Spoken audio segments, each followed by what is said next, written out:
એક સુંદર મજાનો પ્રેરક પ્રસંગ છે।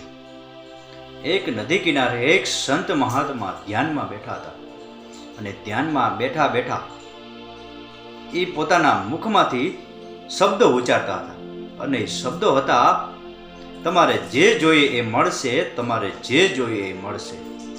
અને ત્યાંથી આવન જાવન કરતા લોકો આ સંત મહાત્માના શબ્દો સાંભળતા હતા, પરંતુ કોઈ લોકો આ સંત મહાત્માના શબ્દો ઉપર ધ્યાન નથી આપતા અને પોતપોતાના કામમાં સૌ મગ્ન છે।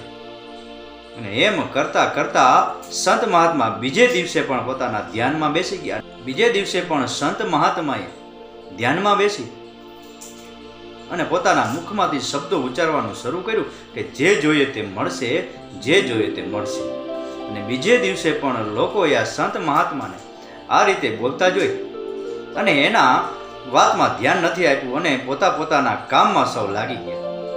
અને આમ ને આમ રોજ સંત મહાત્મા ધ્યાનમાં બેસતા અને ધ્યાનમાં બેસતા બેસતા એ શબ્દો ઉચ્ચારતા કે જે જોઈએ તે મળશે, જે જોઈએ તે મળશે।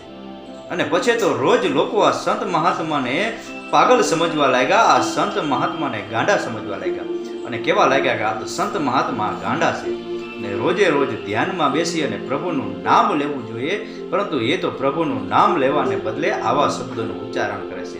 એટલે કોઈ લોકો એ સંત મહાત્મા પાસે જતા નથી અને સંત મહાત્માની વાતમાં પણ ધ્યાન આપતા નથી। અને આમ ને આમ ઘણા દિવસો વીતી ગયા અને એક દિવસ સવારના સમયે સંત મહાત્મા ધ્યાનમાં બેઠા છે અને ધ્યાનમાં બેઠા બેઠા શબ્દો ઉચ્ચારે છે કે જે જોઈએ તે મળશે। અને એક યુવાન આ સંત મહાત્માના શબ્દો સાંભળી અને સંત મહાત્મા પાસે જાય છે અને સંત મહાત્માને પ્રણામ કરી અને કહે છે કે મારે જોઈએ છે, તમે મને આપશો?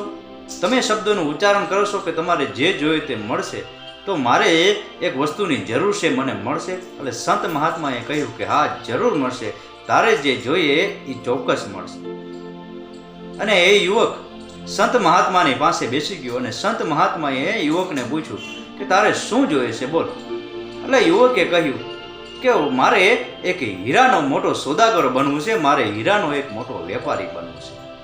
અને આ યુવકની વાત સાંભળી અને સંત મહાત્માએ યુવકને કહ્યું કે તું ચોક્કસ હીરાનો મોટો વેપારી બની જઈશ, પરંતુ એના માટે તારે મારી એક વાત માનવી પડશે। એટલે યુવક સંત મહાત્માની વાત માનવા માટે રાજી થઈ ગયો। સંત મહાત્માએ યુવકને કહ્યું કે હું દુનિયાનો એક કિંમતીમાં કિંમતી હીરો અને દુનિયાનો એક કિંમતીમાં કિંમતી મોતી તને આપું છું અને આને કારણે તું એક હીરાનો મોટો વેપારી બની જઈશ। તું તારો જમણા હાથની હથેળી આગળ કર। એટલે યુવક સંત મહાત્માની સામે પોતાના જમણા હાથની હથેળી લાંબી કરે છે અને સંત મહાત્મા યુવકની હથેળી ઉપર હાથ રાખી અને કહે છે કે આ સમય છે અને સમય એ દુનિયાની સૌથી કિંમતીમાં કિંમતી હીરો છે અને આનો તું સદુપયોગ કરી અને સમયનો જરા પણ બરબાદ ન કરીશ તો તું દુનિયાનો સૌથી મોટામાં મોટો વેપારી બની જઈશ અને સમયની સાથે સાથે તું ગતિ કરીશ એટલે તું દુનિયાનો મોટો વેપારી બની જઈશ। અને ત્યારબાદ સંત મહાત્મા યુવકને કહે છે કે હવે તું તારા ડાબા હાથની હથેળી આગળ કર। અને ત્યારબાદ યુવક સંત મહાત્માની વાત સાંભળી અને ડાબા હાથની હથેળી સંત મહાત્માની આગળ કરે છે અને સંત મહાત્મા યુવકની ડાબા હાથની હથેળીમાં હાથ રાખી અને કહે છે કે આ દુનિયાનું સૌથી કિંમતીમાં કિંમતી મોતી છે અને આનું નામ ધૈર્ય છે। અને કોઈ પણ સમયે તારું કામ ન થાય તો તારે ધીરજ રાખવાની, ધૈર્ય રાખવાની અને ધૈર્યની સાથે તું દરેક કામ કરીશ ને તારું કામ સફળ થશે, તને સફળતા મળશે।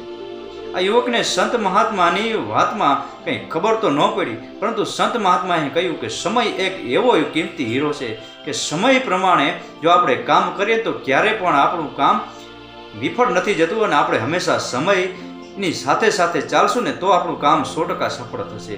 અને ધૈર્ય એ એવું કિંમતી મોતી છે કે ધીરજ રાખી અને દરેક કામમાં આપણે ધ્યાન આપશું ને તો આપણે સફળતા મળશે। અને યુવકને ત્યારબાદ આ સંત મહાત્માના શબ્દો લાગી જાય છે અને સંત મહાત્માની આજ્ઞા લઈ અને ત્યાંથી ચાલતો થાય છે અને ચાલતો ચાલતો એક નગરમાં પહોંચે છે અને નગરમાં એક હીરાના વેપારીને ત્યાં નોકરી રહે છે।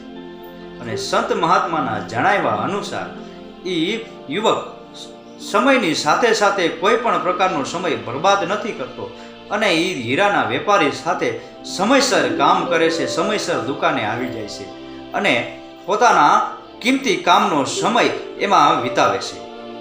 અને ત્યારબાદ એ ધીરે ધીરે ધીરજ રાખી અને વેપારી સાથે એવો એટલો વફાદાર અને ઈમાનદાર બની જાય છે અને ધીરજ રાખી અને દરેક કામમાં હંમેશા સફળતાના શિખરો સર કરવા લાગે છે. અને સમય જતાં એ યુવક અને આ વેપારી બંને ભાગીદારીમાં ધંધો શરૂ કરે છે.